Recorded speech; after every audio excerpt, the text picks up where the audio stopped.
arms out in celebration because you are an Iron Man.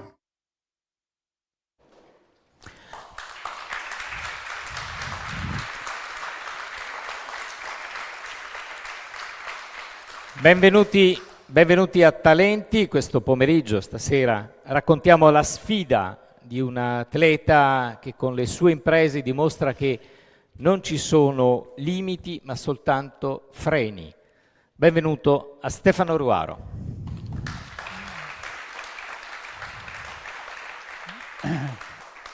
Ciao Stefano, grazie della disponibilità. Siamo tra amici, molti tuoi amici che hanno voluto condividere con noi questo appuntamento che è quasi in concomitanza con i nostri coinquilini qui vicini dello Stadio Menti, dove fra poco si gioca la gara di ritorno per accedere ai quarti, semi, vabbè, una roba così, quarti della Serie C tra Vicenza e Crotone. Prima di salutarti, permettimi di dare benvenuto al presidente della Fondazione Università di Vicenza che ci ospita, Adamo Dalla Fontana, al presidente di uno dei nostri affezionati sostenitori, che è il presidente di BVR Banca, Maurizio Salomoni, e al direttore del Giornale di Vicenza, tuo compaesano, Marino Smiderle. Dicevo, tu con le tue imprese, con la tua forza di volontà, dimostri come non esistano limiti, ma soltanto freni, che sono quelli che qualche volta ci limitano. È così, Stefano? Allora, i freni. Beh, intanto buonasera a tutti, grazie di essere qua e grazie Luca per l'invito. Allora, sì, i freni ci sono solitamente freni mentali. Se riusciamo a trovare il modo per mollare questi freni, vinciamo anche quello che in realtà è il freno fisico, che tante volte è reale, no? Io ci ho provato, diciamo che era una sfida più che altro con me stesso e contro la malattia, però è diventata una sorta di bandiera per tanti, perché tanti di fronte a quello che ho fatto hanno detto: beh, se ce la fa sto vecchio, perché non ce lo devo fare anch'io, no? E quindi hanno colto la sfida e si sono messi a correre, chi a pedalare, chi a nuotare. Stefano, qui parliamo di talenti, poi parleremo anche dei talenti che ti hanno portato ad essere imprenditore, ad essere prima calciatore. I talenti di cui parliamo oggi, tu ne hai parlato, tu da qualche anno convivi con un amico che hai trovato per strada, che è il Parkinson, ma i tuoi talenti in questo momento qua sono la forza di rinascere, il coraggio appunto di superare i limiti e la resilienza. Sono tre parole che in qualche modo disegnano questa seconda parte della tua vita. Sì, manca anche un'altra parola, che è la fortuna. La fortuna di avere vicino a me persone che mi hanno aiutato a venire fuori da questa situazione, perché ti posso garantire che all'inizio, se sei da solo, qualche difficoltà ce l'hai, no? Sì, è una fortuna che va anche cercata, perché stare da soli qualche volta è una sorta di riparo, quindi bisogna anche accettare chi ti vuole aiutare, Sì. si cambiano le amicizie, ne parleremo magari anche dopo, quindi c'è anche una questione di apertura a ricevere che non sempre è connaturale nelle persone, soprattutto nelle persone che si trovano ad un certo punto di fronte ad un ostacolo imprevisto, imprevedibile e non facile da superare. Sì, allora la forza di volontà c'è, ma ti posso garantire che anche parlando con altre persone che hanno vissuto situazioni simili alla mia, il colpo iniziale è forte, quindi la fortuna è avere chi ti prende per i capelli, come hanno avuto qualche E con problema. te non è stato facile, voglio dire. Ti prendono per i capelli e ti fanno fare quel primo passo che poi ti rimette in marcia e da solo lì puoi anche cominciare a partire. Però il primo passo fatto da solo, credimi, non è facile. Riavvolgiamo un po' il nastro prima di arrivare a celebrare quella che è probabilmente un'impresa unica nel mondo, comunque tra le uniche al mondo, cioè una persona che convive con il Parkinson e che si addentra in una specialità che è per pochi e che le gare di Ironman. Ne parliamo dopo, perché la tua vita è sempre stata accompagnata da un'attività sportiva. Diciamo che nella prima vita sei stato un calciatore, nessuno è perfetto per la verità, quindi anche a te è toccato quella del pallone. Sì, un calciatore, allora il calcio è una cosa che mi porta ancora dietro, no? Un po' nel cuore, molto nel fisico, nel senso che le ginocchia si pentono praticamente ogni mattina che mi alzo di aver fatto quello che hanno fatto, però adesso chiaramente, diciamo che il calcio è una parentesi per me chiusa, nel senso che quando sono uscito da quel mondo, ti dico la verità, guardandomi indietro ho capito che è un mondo che non mi apparteneva. Eh, Anche se tante soddisfazioni le ho avute da questo mondo. Qua in sala c'è qualche mio compagno di squadra dei vecchi tempi e diciamo qualche trofeo è stato vinto. Il primo trofeo importante l'ho vinto proprio in questo stadio che è qua fuori, un famoso torneo Città di Vicenza con i Mamma mia. ragazzi dello Schio. E, è stata una parentesi, poi chiusa quella se ne sono aperte tante altre perché fortunatamente non mi sono mai fermato di fronte a qualcosa che finiva. Ho sempre guardato a quello che iniziava subito dopo e quindi soddisfazioni prima, soddisfazioni dopo.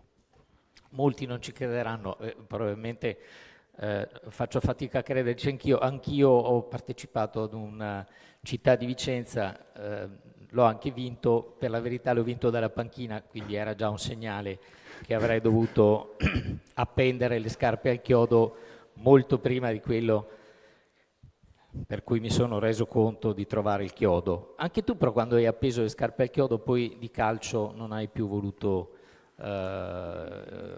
occuparti. Allora, no, diciamo che io le scarpe al chiodo le ho appese perché sono stato fermato da un infortunio, avevo già... Io invece sono stato fermato dal buonsenso.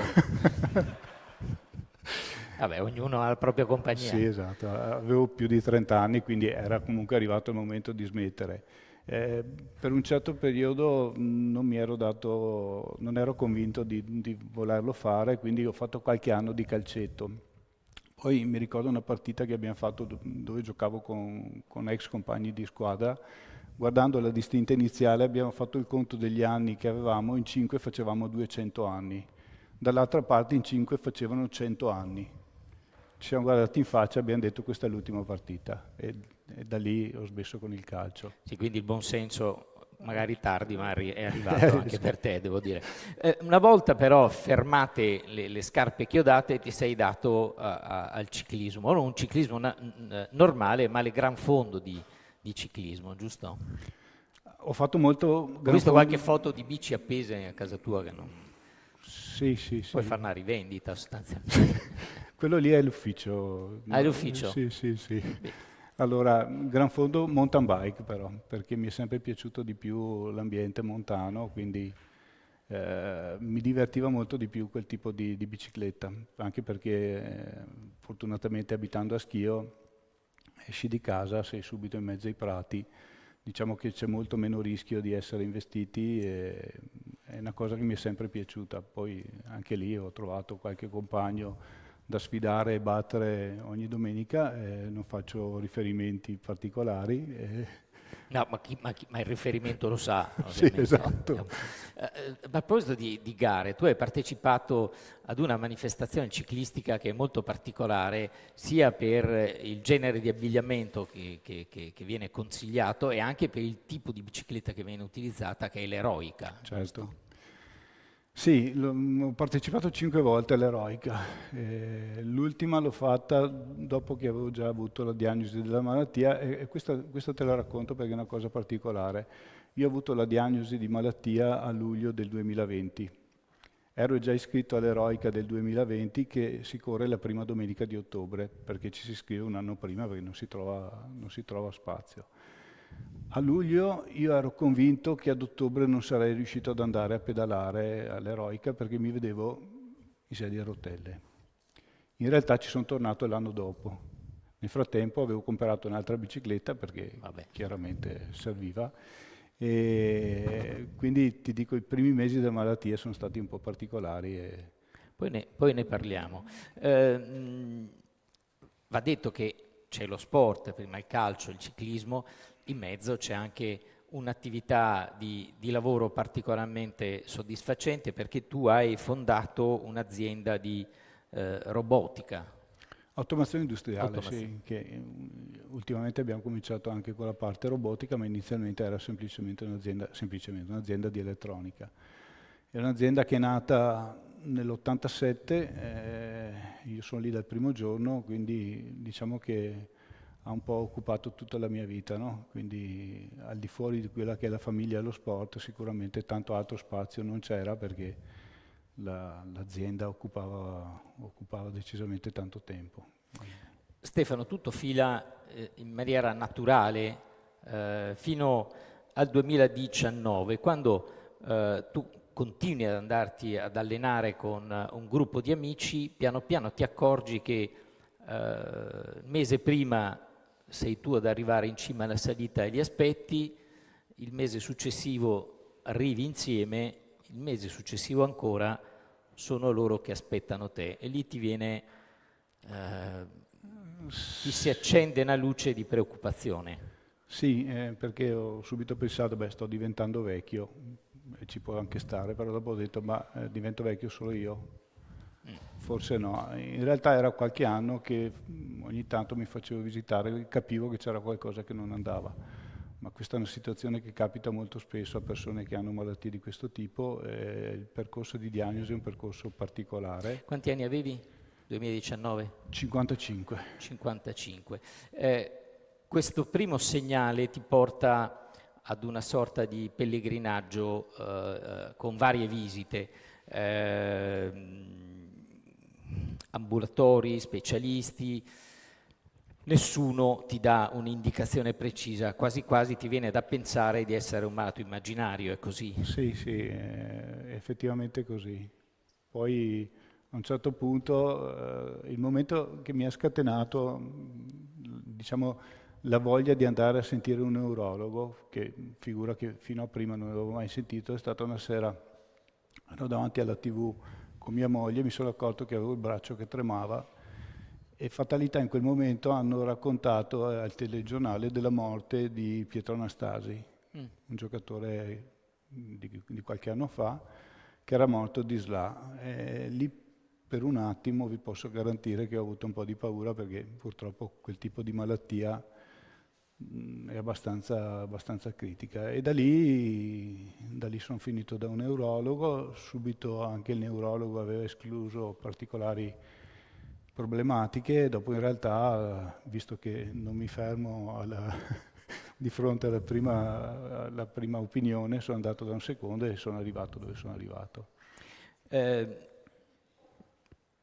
Il neurologo, la neurologa, peraltro, Il primo era un neurologo, poi è una neurologa. una neurologa, che ti prospetta 4 ipotesi di diagnosi, Sì. un'escalation di gravità non banale. Il responso ti arriva il 19 luglio del 2020. Esatto. 19 luglio. Che peraltro stava andando ad una cena insieme ai tuoi ex compagni di calcio del Marano. Esatto. Così. Festeggiavamo la vittoria del campionato veneto di 20 anni prima. 4 prospettive, una di queste, forse la peggiore, era proprio la SLA. Alla fine ti arriva la diagnosi di Parkinson. Ecco, lì che reazione ha Stefano? È stata complicata, nel senso che vedevo il mio orizzonte veramente molto, cioè il momento della fine molto vicino. Per fine non parlo di morte o altre cose, parlo appunto dell'impossibilità di fare quello che facevo tutti i giorni, quindi la possibilità di continuare a fare sport, la possibilità di seguire i miei figli in quello che era il loro futuro, la possibilità di avere una vita normale, di stare bene in famiglia, e la preoccupazione più forte è stata proprio per la famiglia, perché chiaramente nel momento in cui arriva una malattia in una famiglia, in realtà vengono colpiti tutte le persone che fanno parte della famiglia, no? il percorso per arrivare alla diagnosi definitiva non è stato facile, non è stato nemmeno agevolato dal periodo. Siamo nel 2020 e quindi siamo in pieno regime di Covid, per cui trovi difficoltà di frequentare gli ambulatori e ospedali chiusi. Arriva in ritardo, secondo te, la risposta di diagnosi? Allora, diciamo che ho fatto un po' lo struzzo in quel momento, nel senso che sapevo che c'era qualcosa, perché chiaramente una delle 4 possibilità c'era, non la peggiore perché un'ipotesi di tumore era già stata esclusa subito perché avevo fatto a tempo, prima che chiudessero gli ospedali, avevo fatto a tempo a farmi fare gli accertamenti necessari. Però da lì in avanti ho fatto finta che non ci fosse niente, perché mi ancoravo alla possibilità che ci fosse poi un errore di fondo, no? In realtà poi quando è arrivata la diagnosi ho avuto un po' un piccolo crollo. È stato una sorta di colpo da KO, tu Sì. vacilli, alla fine finisci anche al tappeto e per un periodo ti chiudi, rimani tu abituato a vivere all'aperto, ad affrontare i sentieri, la montagna, avere la bicicletta per pedalare, diventa invece il divano il tuo standard quotidiano. La svolta per riprendere in mano la tua vita avviene quando e per merito di chi? Allora, per merito sicuramente della famiglia, perché non mi ha mai mollato un secondo, mi ha sempre incitato,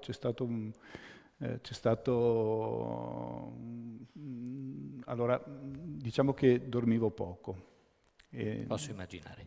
e di notte andavo a curiosare i siti che in qualche modo potevano darmi una speranza. Ho capito che c'erano delle persone che stavano meglio facendo dello sport e quello è stato il momento in cui ho deciso di rimettermi in gioco. Quindi ho ascoltato i consigli che la famiglia mi dava quotidianamente, perché a un certo punto ero talmente chiuso che non riuscivo nemmeno a seguire, diciamo, i loro consigli, no? Poi ho conosciuto una persona, ma francamente è un capitolo chiuso, perché è una persona che dopo ho scoperto, e questo è un rischio che le persone che si trovano in difficoltà possono correre, che era una persona che non era esattamente mossa da sani principi. Quindi, diciamo, quello è stato un capitolo chiuso. Quello che mi ha salvato veramente è stata la famiglia e qualche amico.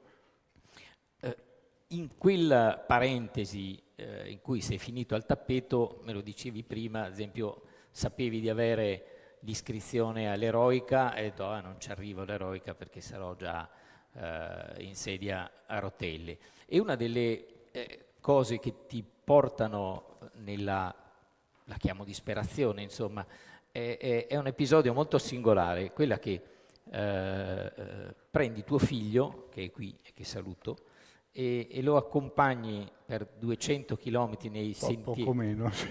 nei sentieri dell'altopiano, perché dici sono sentieri da fare in mountain bike che conosco io, è meglio che te li trasmetto subito perché non si sa mai se potrò farlo in seguito, a parte che l'hai massacrato per 200 km. No, allora, per la prima e unica volta in famiglia abbiamo usato una bici elettrica. Ecco, insomma, per tua gentile concessione. Esatto. Perché non c'era il tempo per fare tutti questi chilometri con la bici muscolare. Glieli hai fatti fare però? Li hai imparati? Glieli ha fatti fare, sì, adesso non c'è più, il problema non c'è più, perché adesso se avessi ancora fiato, diciamo che sarebbe lui che mi può portare a fare dei sentieri che non conosco.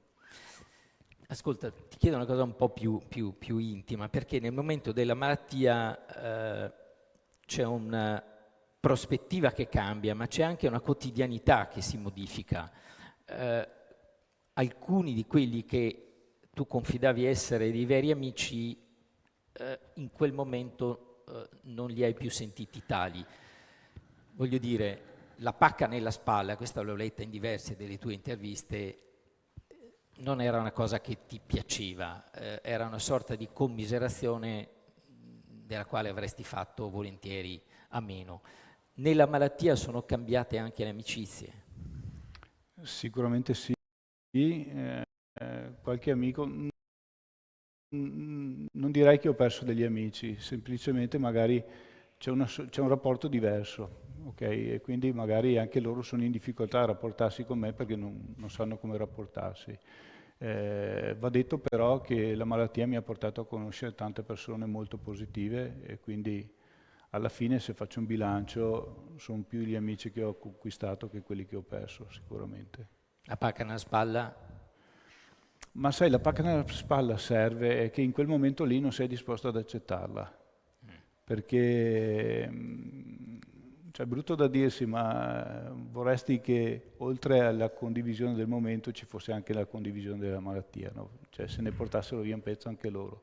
Questo non è possibile, la malattia rimane a te, però diciamo che è una sorta di rabbia che hai nel momento in cui ti capita sta roba, però dopo ti rendi conto che la vita è la tua e devi proseguire in ogni caso, quindi diciamo dimentichi questo aspetto. Come un pugile che incassa, ti rialzi dal KO, lasci il tappeto e ti rimetti a pensare e a programmare il futuro. Lo pensi con così tanto entusiasmo che progetti una cosa che sembra ai più impossibile, e cioè quella di iscriverti ad una gara di triathlon, una gara che si chiama Ironman, già il nome dice tutto. Un anno prima dell'iscrizione tu avevi fatto una mezza Ironman, quando ancora la malattia non c'era, e arrivando a Rimini o a Cervia, adesso, Sì, a Cervia. ecco, vedi questi qua che tornano dall'Ironman e pensi, guarda questi stupidi che faticaccia che vanno a fare. Poi tu fai salire, ti accompagna questa patologia e decidi di iscriverti. Ma cos'era? Una sfida, una voglia di dimostrare, una reazione emozionale che in qualche modo doveva darti una scarica elettrica? Allora, c'è una signora che conosco abbastanza bene perché abita con me da una trentina d'anni che dice: se io voglio farti fare qualcosa ti attacco un numero sulla schiena e so che tu non ti fermi più. Lì effettivamente è stato come dici tu, no? Sono arrivato a fare il mezzo Ironman che solitamente si corre la domenica e trovavo quelli dell'Ironman che invece corrono il sabato. Io stavo andando in albergo e loro stavano ancora correndo ed erano partiti alle 7 di mattina per fare la loro gara. Peraltro, ecco, in quell'occasione lì c'era anche Zanardi che ha fatto l'Ironman il sabato e il mezzo Iron la domenica, tanto per ricordare una persona che ogni tanto va ricordata. E quando sono arrivato lì ho visto sta gente che faceva sta fatica in mano e ho detto: questi qua sono dei cretini. Cioè, non è possibile, non c'è motivo per fare una roba del genere. Ecco, Il motivo poi l'ho trovato. Scusa Stefano, per chi non fosse come ero io prima di preparare l'intervista con Stefano, l'Ironman è fatta di questa roba qua: 3,8 km a nuoto in mare aperto, 180 km in bicicletta e 42 km rotti, cioè la maratona, a piedi, quindi non una robetta che si fa tutti i giorni, insomma. Cioè io ad esempio una roba così posso fare in 2 anni, spalmati, spalmati lunghi anche, ecco. Scusami. Allora sei arrivato, vedi questi che rientrano e dici sono dei cretini. Sì, non l'avrei mai fatta, se non avessi avuto altri stimoli non l'avrei mai fatta di sicuro. Poi a un certo punto era diventata una sorta di sfida per dire se ce la faccio arrivo in fondo a una gara che non pensavo di poter fare in condizioni normali, ma soprattutto vinco contro la malattia. So che è una battaglia perché purtroppo la guerra, ahimè, la vincerà il Parkinson, no? Però intanto la battaglia la porto a casa e così ho fatto. Abbiamo visto prima, in quella che abbiamo utilizzato per introdurre questo nostro incontro, sono stati 285 giorni di allenamento, migliaia di ore, quindi non è una cosa che uno prepara e il giorno dopo fa, quindi c'è stata l'occasione per ripensarci. La determinazione che io ammiro è quella che appunto la preparazione dura 285 giorni. Io ad esempio mi sarebbero bastati molti meno per decidere di non farla, ma se uno resiste 285 giorni con quella meta, con quell'obiettivo, beh, insomma, forza di volontà, come dicevo all'inizio, è straordinaria, è ammirevole. Allora, in realtà non ho mai perso la speranza di riuscire ad andare a fare sta cosa, perché mi davo il 20% delle possibilità di farcela. Perché purtroppo io sono un nuotatore pessimo, ma veramente uno schifo unico, anche perché di fatto ho iniziato a nuotare a 50 anni. E quindi superare gli 8 km, cioè i 3 km e 8 a nuoto era già un primo grande ostacolo. Allora le mie idee erano il 20% di possibilità di farcela. Se arrivo a fondo della frazione di nuoto salgono al 50% e se arrivo in fondo alla frazione di bici entro i tempi limiti previsti dal regolamento, vabbè, sale al 60%. In realtà quel giorno lì non so cosa sia successo, però penso che se anche fosse stata doppia la strada che dovevo fare, l'avrei fatta comunque. Quando ti sei presentato in spiaggia a Cervia, un po' di carica ulteriore ti è arrivata dal fatto che il mare, che il giorno prima era particolarmente mosso, quel giorno della gara era tutto sommato accogliente. Allora, la gara doveva tenersi il giorno prima. Che eravamo ancora in periodo di Covid, perché tu l'hai fatta il 25 settembre del 22. Esatto. La gara doveva tenersi il sabato, come sempre è stato, ma il sabato c'erano 4 metri di onda a Cervia. Perché in quel periodo, chi se lo ricorderà, l'Emilia Romagna era stata sconvolta dall'alluvione, sono quei giorni lì. E quindi 4 metri d'onda hanno sospeso la gara perché il rischio era forte, cioè c'era anche il rischio che qualcuno potesse non uscire dall'acqua vivo, no? Quindi hanno sospeso la gara e magicamente il giorno dopo è tornato il sereno e siamo riusciti a partire, no?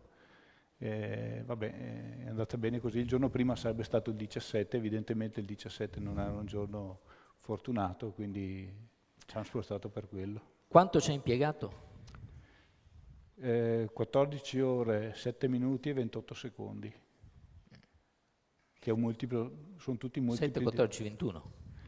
7, 14, 28 in questo caso, però sono Vabbè, tutti multipli di 7 che sembra essere un numero fortunato da un punto di vista della medicina cinese.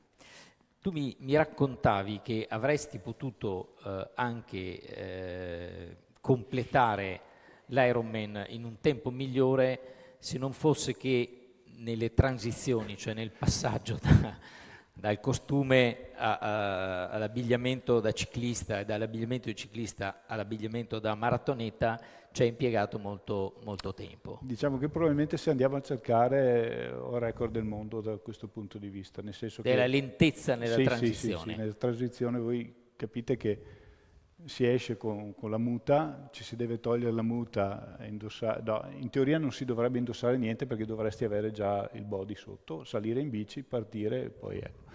Io sono uscito, mi sono tolto la muta, sotto avevo il costume, mi sono cambiato, mi sono asciugato, mi sono messo il body. Per farla breve, 2 transizioni, 45 minuti. Quindi diciamo che non tanti possono vantare un risultato di questo genere. Diciamo che almeno lì te la sei presa comoda. Sì, ecco. Quindi ho perso tutto il tempo che avevo guadagnato nella frazione di nuoto, perché questa è una chicca che non ti avevo raccontato. Quando sono uscito, allora il tempo limite erano 2 ore e 20. Per i 3,8 di nuoto. Per i 3,8 di nuoto. Sono uscito dopo 1 ora e 34. C'era il mio allenatore che mi ha visto arrivare e mi fa: bravo, hai tagliato. Aveva molta fiducia. Esatto. Aveva investito in fiducia. Ci sono stati nei 3,8, nei 180, nei 42 momenti in cui hai detto dai, ho già fatto tanto, mi fermo qua. No. Nessuno. No, quando sono arrivato. Vabbè, immagino quando sei arrivato. A proposito di arrivato, la frazione della maratona ha coinvolto anche Paola, cioè tua moglie. E mi spieghi perché? Non lo posso chiedere a Paola, vero? Perché altrimenti hanno detto che stasera non ti preparano la cena, non voglio avere questa responsabilità in nessun modo. Perché Paola ha corso con te? Allora, diciamo che la scusa per giustificare questa cosa all'organizzazione è che avendo difficoltà di equilibrio, lei faceva in qualche modo da scudo per evitare che gli altri corridori mi venissero addosso. In realtà è perché è stata una bella cosa condividere sta roba con lei, nel senso che i 285 giorni di allenamento sono stati 285 giorni in cui sicuramente lei ha penato, nel senso che non c'ero a casa, facevo 9 allenamenti a settimana mediamente. Tutto questo lavorando e facendo il resto della mia vita, quindi era una cosa dovuta. Portiamo avanti questa malattia assieme, era giusto portare avanti anche questo, arrivare a questo traguardo assieme. A quante persone, a quali persone devi dire grazie per questa che è una straordinaria impresa sportiva e soprattutto un'impresa umana, cioè della forza di una persona di vincere, di andare oltre probabilmente il famoso limite. Lasciando stare la famiglia, perché mi sembra chiaro che Certo. a loro... devo ringraziare anche un'altra persona che ha fatto parte della nostra famiglia, che adesso non fa più parte della nostra famiglia, diciamo fisicamente, che si chiama Kingsley, che è un ragazzo che abbiamo avuto in affido per 7 anni, e quindi la mia famiglia si completa così e devo sicuramente ringraziare tutti loro.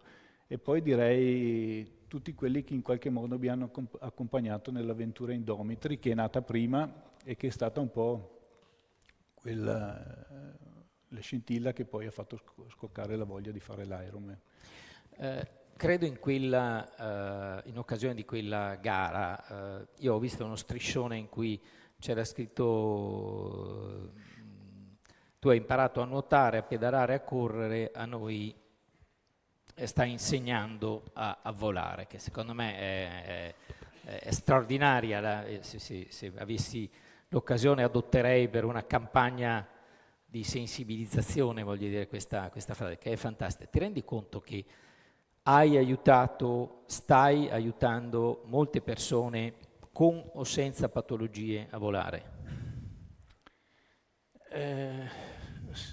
Sì, me ne rendo conto, è una responsabilità grande, però alla fin fine è quello che volevo, nel senso che tante persone non hanno il coraggio di affrontare la malattia, no?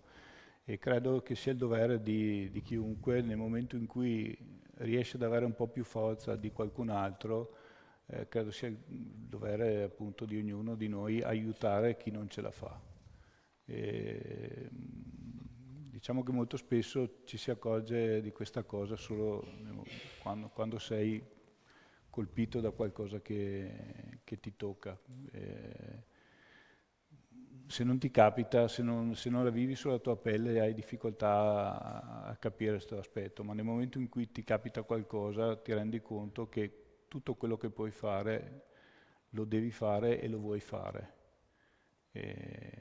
Perché ci sono bisogni, cioè ci dobbiamo girare indietro, c'è sempre qualcuno che sta peggio di noi. Sì, tu più volte hai fatto riferimento alla famiglia e è indubbio come la forza per affrontare questa situazione ed affrontarla con lo spirito con cui la stai affrontando tu arriva proprio dalla tua famiglia. È altrettanto vero che c'è un ritorno alla famiglia da parte della tua scelta di sfidare il Parkinson, perché dopo Cervia non ti sei ovviamente fermato, ma avendoci preso gusto dici vabbè insomma adesso mi cimento in altre attività. C'è un gesto peraltro molto particolare di tuo figlio, perché tuo figlio ti segue in questa disciplina che è Xterra e che praticamente è il triathlon fatto con la mountain bike, montagna? Sì. Pensavo di dire una cazzata. No. No, siccome ne ho detto, C'ho un serbatoio di cazzate da dire ogni sera e Non so se pensavo, sia grande come il mio. beh, ne ho, non ti preoccupare, io porto sempre i pantaloni con le tasche perché li imbottisco. Ecco, spiegami intanto cos'è Xterra. Xter è un triathlon fatto su distanze ovviamente più brevi che si corre tipicamente in montagna, quindi si nuota al lago. Normalmente è temperatura calda. Sì, Oh. caldissimo. No, scherzi. Si nuota al lago, si corre poi in bicicletta sentieri. su sentieri, su sterrati e si corre poi su fuoristrada. Sì, è una vetta tranquilla. Esatto. Per pensionati. Sì, infatti, a me fa molto meglio, ti dico la verità, perché diciamo che correre in fuoristrada stimola di più certi meccanismi per cui se io corro sull'asfalto rischio ogni tanto di inciampare, se corro sul sentiero no, perché La cadenza è diversa, sì? c'è un aspetto legato probabilmente adesso non vorrei dire stupidaggini perché c'è qualche Vabbè, tanto se neurologo in dice a me non casa, cambia niente perché non ne so. allora facciamo finta che Sì. non ci sia nessuno, loro non ci ascoltano. Diciamo che eh, l'attenzione che tu poni nel momento in cui devi correre, la pietra, la radice, queste cose qua ti fanno correre in maniera diversa, per cui non rischi di cadere come rischi quando corri sul sterrato, cioè sull'asfalto, perché lì diventa un movimento più automatico, no? Quindi francamente mi fa bene. E poi mi piace anche di più. Sì, spiegami un attimo perché tu hai disputato nel 2023 e nel 2024 le finali mondiali di questa Sì, disciplina, peraltro le hai fatte insieme con sì. tuo figlio, presumo in categorie diverse. Sì, abbiamo fatto assieme la strada per arrivare sul posto, poi non l'ho più visto. Vabbè, insomma, l'età è anche diversa. Devo dire però che il dono che ti ha dato tuo figlio, quello di lasciare il calcio per condividere un pezzo di strada con te, non è banale come scelta. Non è banale.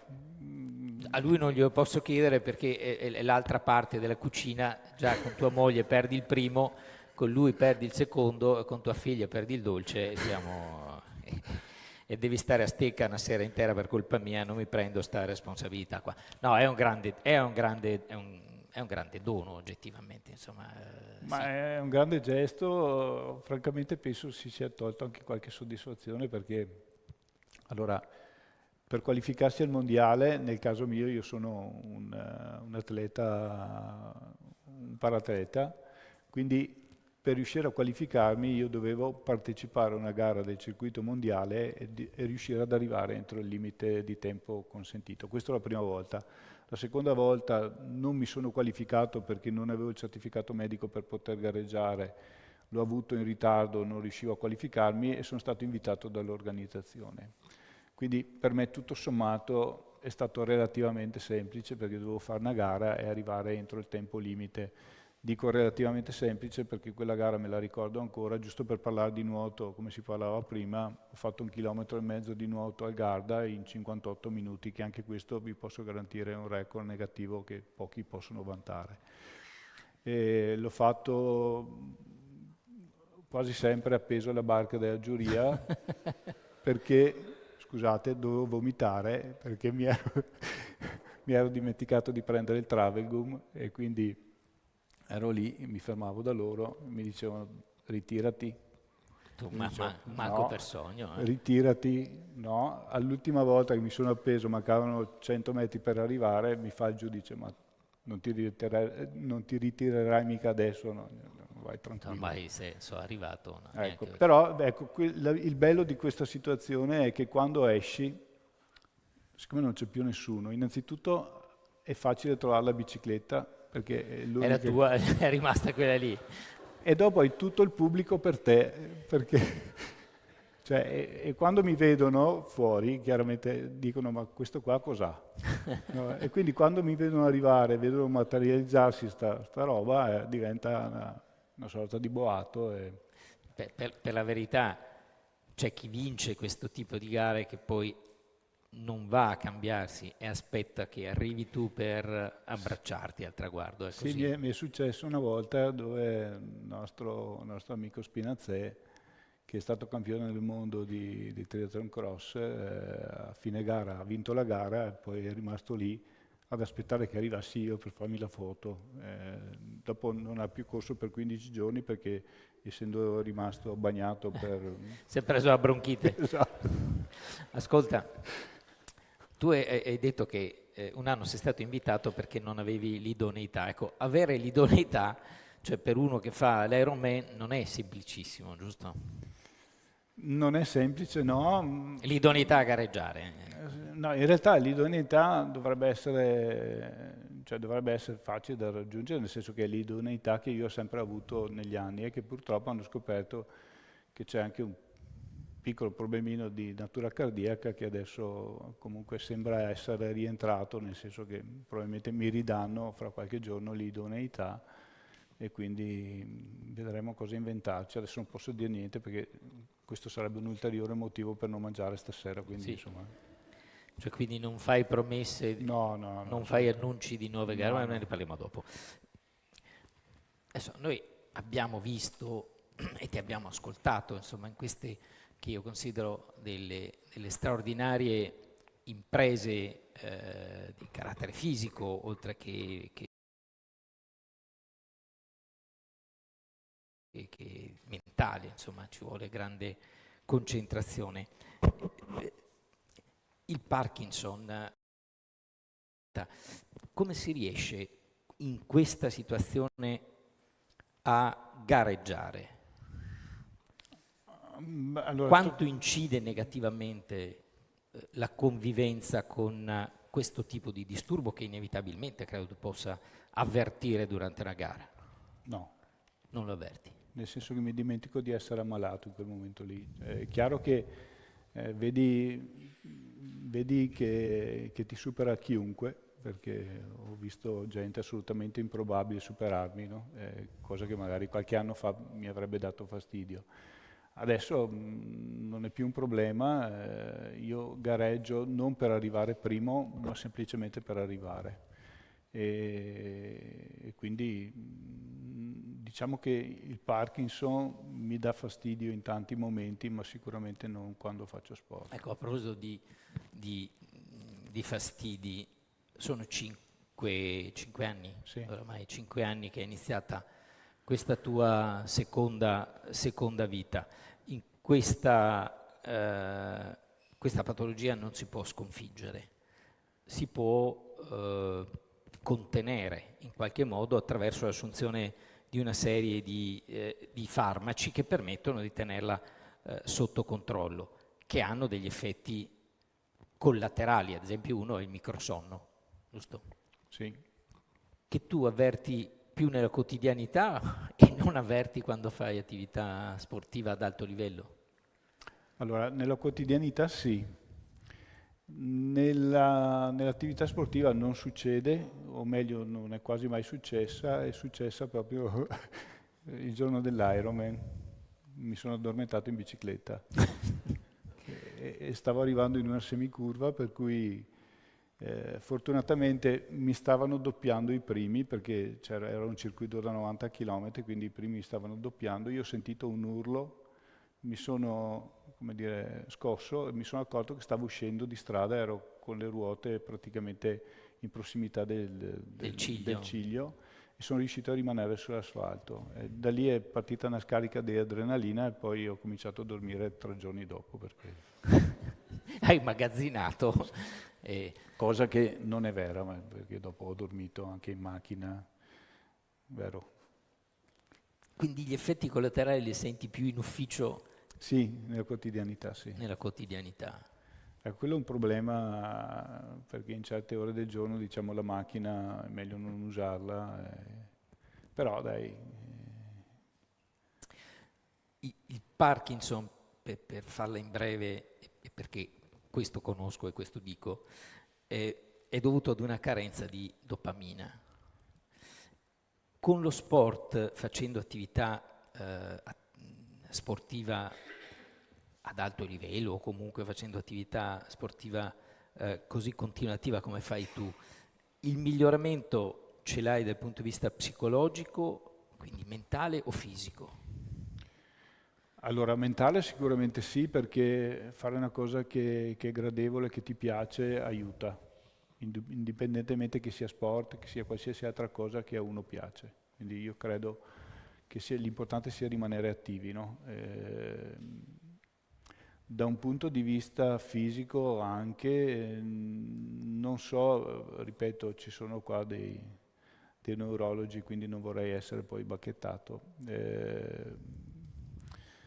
Da un punto di vista fisico non credo aiuti a migliorare la malattia, cioè a rallentare la malattia nel senso vero del termine.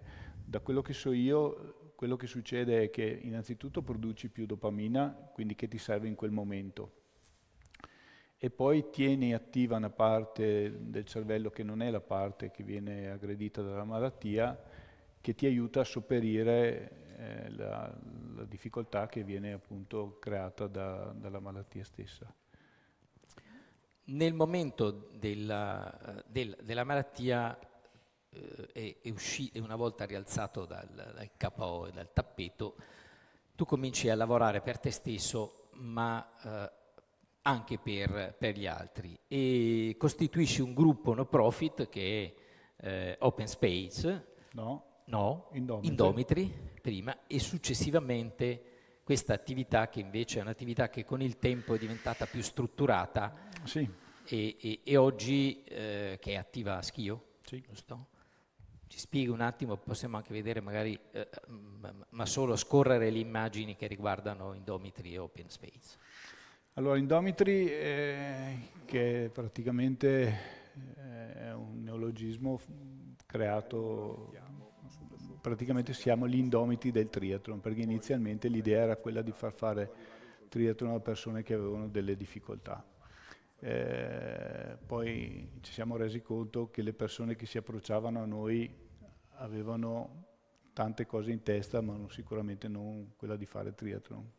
Per qualcuno era sufficiente anche ricominciare a camminare.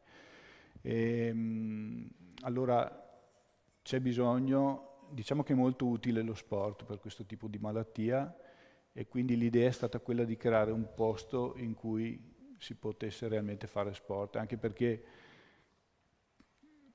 non si sa, cioè non è facile trovare la giusta dose di sport che uno deve fare per riuscire a superare, cioè a beneficiare appunto della malattia, no? Beneficiare di questa attività. Quindi abbiamo creato questa palestra in cui si allenano assieme a persone normali, anche persone con difficoltà, che sono guidate da personale competente, sono seguite da psicologi, e quindi è un posto dove cerchiamo di dare una mano appunto a chi non ha avuto il coraggio o la forza di farlo da solo. Chi volesse mettersi in contatto, verificare la possibilità di misurarsi e di uscire dal divano per usufruire dei servizi che voi garantite, e la possibilità che lo sport dà, come deve fare, come può mettersi in contatto con voi? Allora, tanto premetto una cosa, che tutti possono venire da noi, nel senso che per noi sono atleti quelli che vogliono fare i 100 metri in 9 secondi. Non sono interessato. E possono essere, cioè sono atleti anche quelli che vogliono fare i 100 metri. Sono più interessato. Ecco, quindi tutti possono mettersi in gioco, tutti possono migliorarsi. Ovviamente abbiamo situazioni di vario tipo, persone anziane, persone più giovani, persone con malattia abbastanza avanzata, persone all'inizio della malattia. C'è posto per tutti, e non è solo per il Parkinson, ma per tante altre patologie. E quello che vogliamo fare noi è creare un ambiente sereno in cui queste persone possano fare qualcosa di divertente e contemporaneamente curarsi, perché se lo sport può essere una cura, quello è il posto giusto per curarsi. La sede è a Schio? Sì. Tutte le informazioni le trovano sul sito Open Space. Open Space. L'altro giorno, quando ci siamo sentiti, mi ha detto: Stefano, posso venire a una maglietta che promuove l'attività? Ci mancherebbe ci mancherebbe altro, pensavo che avesse una robetta tipo un coccodrillo. Elefante. Sì, no, si vede, voglio Tu hai dire. visto un Ti è elefante? cresciuta, sì. Stiamo quasi esaurendo il nostro tempo, mi piacerebbe. Faccio alcune domande che qualche mese prima che ci lasciasse Semibasso, che tu avrai Sì. conosciuto, abbiamo fatto un'intervista con lui e tra le tante risposte che mi ha dato, me ne ha data una che mi ha fortemente colpito. Mi ha detto, sai, secondo me la malattia è una delle cose più democratiche che esistono, perché Sì. perché può colpire chiunque senza distinguere se uno è ricco o povero, se è bello o brutto, se è alto o basso. Ecco, sei convinto che la malattia sia democratica? Assolutamente sì. Ti posso dire una cosa, a fare un Ironman con il Parkinson, che io sappia siamo in 3.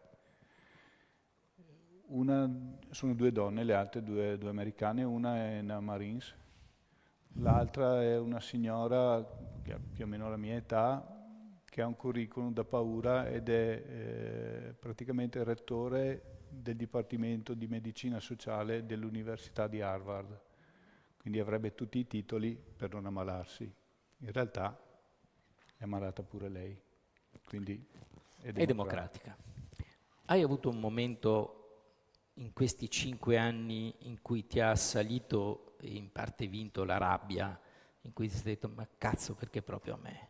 All'inizio, La rabbia, sì. sì. Poi a un certo punto dici, vabbè, perché proprio a me? Forse perché ho la capacità di sopportarla. Quindi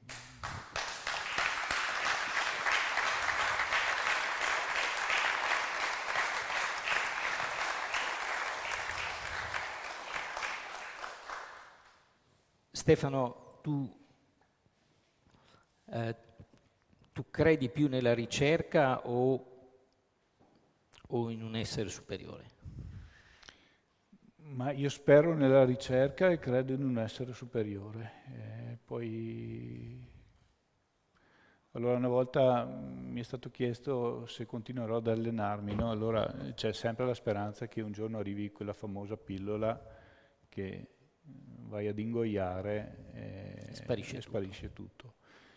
La speranza c'è, siccome mi dicono che facendo allenamento, facendo sport, mi tengo, come dire, mi tengo in forma, non adesso perché sono fermo da un po' di tempo, ma contiamo di riprendere.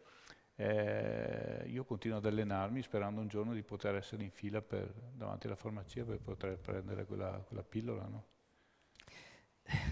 Ascolta Stefano, in questa fase della tua vita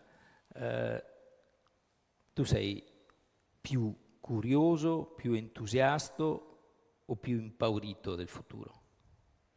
No, impaurito no. Diciamo che ho imparato, e qua mia moglie si metterà a ridere, ma ho imparato un po' a vivere la giornata, cioè io oggi sto bene, domani non lo so, ma domani nessuno di noi sa come potrebbe essere, no?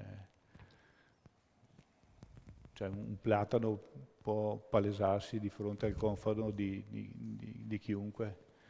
Eh, quindi Curioso sì, curioso sì, beh, lo sono sempre stato, quindi però io ho trovato anche dell'entusiasmo, voglio dire, anzi ne ho trovato molto e spererei che fosse anche contagioso perché molte persone che non hanno una compagnia come quella che hai tu da 5 anni li vedo molto meno entusiasti della vita, quindi credo che anche in questo, senza imprese, tu possa rappresentare un buon esempio, un esempio di contagio positivo. allora c'è sicuramente qualcuno che non ha mai sofferto veramente e crede di soffrire quotidianamente, no? Allora è il famoso bicchiere mezzo pieno, mezzo vuoto. Io credo che valga sempre la pena di considerare il bicchiere mezzo pieno, poi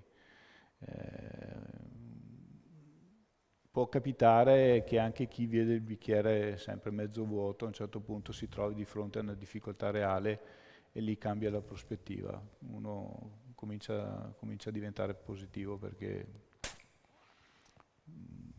ti racconto una cosa che non è mia. A un convegno ho trovato un ragazzo che a 29 anni era stufo di vivere perché non si sentiva motivato, si è buttato da un ponte.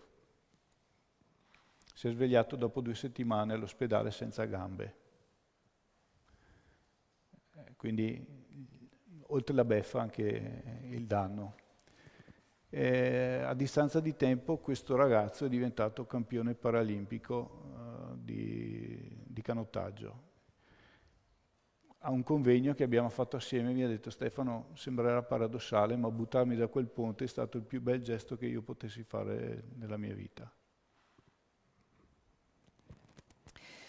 Io ti ringrazio perché in questo salottino dove incontro diversi talenti, devo dire che il talento che ci ha portato e che mette a frutto, perché i talenti magari ce li abbiamo, li teniamo in tasca, li teniamo nascosti, il talento che ha portato, che ha sviluppato Stefano è un esempio di positività straordinario. Io sono onorato di aver potuto dialogare con te, ti ringrazio. Grazie a te. Del coraggio, della sincerità e ripeto anche dell'entusiasmo che riesci a portare con te nelle attività che siano di Ironman o di Xterra. Se qualcuno vuole rivolgere delle domande a Stefano c'è un microfono e c'è anche Paola che lo porta in giro, una volta che abbiamo anche superato una fase di commozione che presumo condividiate, ce l'ho io, per cui penso che ce l'abbiate anche voi. Altrimenti, come sempre facciamo per finire in maniera seria questi incontri, vi inviterei cioè abbiamo l'aperitivo, vero? No, ce l'abbiamo, dico l'aperitivo, no? Che invito la gente, magari non c'è niente, no, c'è no. No, nel senso che non lo offro io, e quindi c'è, e quindi vi inviterei. Ma scusa, i neurologi che mi hai visto ci sono o no? Sì, ci sono.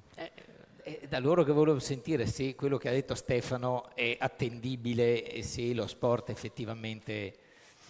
Non vergognatevi di essere neurologi, guardate, io tanti anni fa giornalista e ancora non mi vergogno, per cui dateci una voce. Dove sono? Caccia al neurologo. Eccolo là in fondo. Quello in fondo è un neurologo? Non l'avrei mai detto. Benvenuto. Grazie, neanch'io, ma oggi sì. Conosciamo la storia di Stefano e siamo molto onorati di conoscerla, di tutte queste iniziative virtuose. E assolutamente vero quello che ha detto dell'importanza dell'attività fisica, ed è anche sostenuto da degli studi scientifici che l'attività fisica ad elevata intensità è l'unico elemento dal punto di vista terapeutico che può contrastare l'evoluzione della malattia. Quindi non so se Stefano lo intendeva in questo senso, ma sicuramente sì, è una scelta vincente e scientificamente sostenuta. E complimenti per tutto quello che fa, lo sa che lo ammiriamo e lo stimiamo per la contagiosa positività che riesce a trasmettere e a portare. Dottore, grazie della testimonianza, contrasta, e quindi mi sembra che quello che ha detto Stefano, se qualcun altro ha una curiosità, il direttore Smiderle. No, esco da qua veramente colpito, ma anche un po', come dire, mi hai abbattuto perché mi hai demolito il calcio. Con Stefano, dovete sapere, io ho condiviso la prima partita in quello stadio da spettatore di là. Avevo 9 anni, tu ne avevi Scusa, più. Hai condiviso nel senso che sei andato a tifare, non a giocare, tifare, non millantare cose che non hai mai fatto. Con Stefano qualche partita di calcetto l'abbiamo fatta. No, ma è uscito un calcio, hai detto che ti sentivi di non far più parte di quel mondo, quindi diciamo uno sport diciamo non proprio edificante. Tu l'hai sperimentato, l'hai praticato in maniera veramente, come dire, pesante, e sei ancora innamorato del calcio, guardi le partite. Ecco, come hai scoperto questa differenza e un giudizio così netto tra sport calcio e sport invece quello che fai adesso? Allora, nel calcio io non riesco ad accettare il fatto che in una squadra dilettantistica, questo succedeva quando giocavo io e probabilmente succede anche adesso, esista la figura del direttore sportivo che viene anche pagato. No, non ci sta. Ok? Tra l'altro direttore sportivo che molto spesso in qualche modo fa i suoi interessi a scapito di quello che è l'interesse del giocatore. Per cui vedi carriere stroncate per, come dire, per questioni economiche che non toccano minimamente il giocatore. Quindi questa cosa qua no. Io ho sempre creduto che lo sport di squadra fosse uno sport importante, no? Cioè il concetto di squadra fosse importante. Mi sono ricreduto, Marino, perché se tu pensi a una squadra di calcio ci sono 11 persone che vanno in campo e ci sono delle persone che soffrono perché stanno in panchina. In uno sport che può essere la corsa, qualsiasi altra cosa, tutti possono partecipare e tutti possono mettersi in mostra, perché c'è qualcuno che magari non riesce a dare il meglio di sé in allenamento e in partita potrebbe rendere molto più degli altri, però non ha mai l'occasione di farlo. Nel momento in cui lo fai da solo hai la possibilità di farlo, e poi ti posso garantire che pur essendo, cioè nel momento in cui io ho fatto un Ironman, a parte il fatto che ho corso la maratona con mia moglie, sono stato 14 ore in giro da solo, no? Ma non ero da solo, cioè c'erano tutte le persone attorno a me che mi sostenevano. È una squadra grande, cioè non sei da solo, quindi ecco, questo è il motivo per cui il calcio non mi è piaciuto, insomma. Non come sport, perché lo ritengo una cosa strepitosa, ma come ambiente. Grazie Stefano. Volevo peraltro rassicurare i miei tifosi che la mia carriera non è stata stroncata da un direttore sportivo, ma è vero che la panchina crea delle turbe psicologiche che difficilmente poi si superano. Io conosco la panchina molto bene, molto più del campo peraltro. Si sta comodi e peraltro alleggeriti anche dal punto di vista del... E all'asciutto anche. Ma sì, quando piove sì, assolutamente. Stefano, la tua famiglia non ascolta. I prossimi obiettivi per cui ti stai preparando? Cioè non vorrei mica mettere su pancia, che per la verità sto vedendo che... Sì. Allora, cioè un po'... Da settembre dell'anno scorso io ho fatto veramente molto poco, quindi in realtà forse parlo bene, non lo so se parlo bene, ma in questo momento sto razzolando male. Mi devo riprendere, ci sono 5-6 kg che vanno tolti, spero di farlo in fretta. Beh, intanto salti cena stasera, per cui Esatto. già ti prendi avanti. Diciamo che la bocciatura di cui parlavamo prima non ha giovato bene, perché hai già un problema, te ne capita un altro, diciamo che è un'altra sberla che ti arriva, no? Però l'ho superata bene.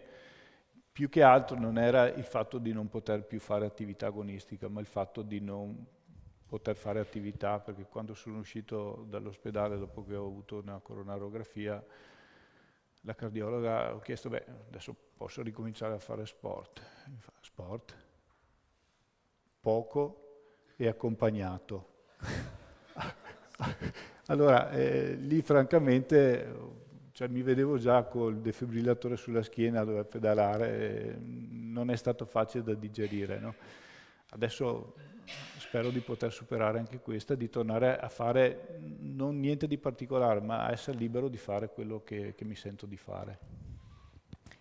Sempre accompagnato. Sempre accompagnato, ci mancherebbe altro. Io ti aspetto per raccontarci la prossima avventura e la prossima sfida sportiva vinta. Ti ringrazio, permettimi soltanto di ringraziare coloro che sono al fianco nostro in questa avventura di talenti, la Fondazione degli Studi Universitari di Vicenza, il Dipartimento di Tecnica e Gestione dei Sistemi Industriali dell'Università degli Studi di Padova, occupiamo una delle loro aule, e poi AGSM-IM, BVR, Banca Veneto Centrale, Z Farmaceutici e ancora il Centro Commerciale Palladio e le Pelletterie Palladio. come vi avevo anticipato prima, grazie a Garzadori, per chi ha avuto il buon senso di venire a condividere con me e con Stefano questo pomeriggio prima di andare a vedere il Vicenza al Menti, ci accomodiamo per un aperitivo, non prima di aver ringraziato uno straordinario personaggio, uno che ha messo a frutto i talenti che l'entità superiore gli ha regalato, un grande, Stefano Ruaro.